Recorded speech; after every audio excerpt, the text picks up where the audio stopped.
ઈશાંત, અહીંયા આગળ આ એક પ્લાસ્ટિકની પાઇપ છે અને આ એક ડબ્બો છે. તારે આ ડબ્બાને આ પ્લાસ્ટિકની પાઇપ પર આમ ઊભો રાખવાનો છે. એટલે ઊભો રાખી ચાલો.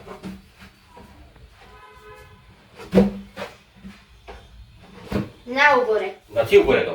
ચલો આપણે વિજ્ઞાનની મદદથી ઊભો રાખીએ. એના માટે મારે જોઈશે એક લાકડી અને એક બેગ છે અને એક બટાકો.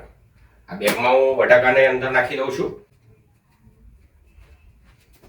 અને આ બેગનો છેડો જે છે હું લાકડીના છેડે ભરાવી દઉં છું. આ રીતે જુઓ.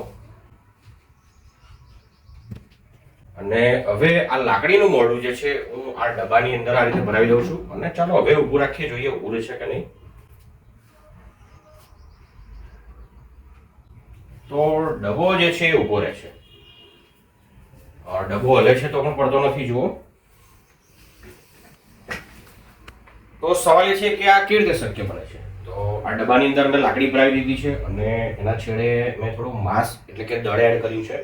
એના કારણે આખા પદાર્થની સેન્ટર ઓફ ગ્રેવિટી આ અક્ષમાં આવી રહી છે અને એના કારણે આ ડબ્બો જે છે આ રીતે ઊભો રહી શકે છે.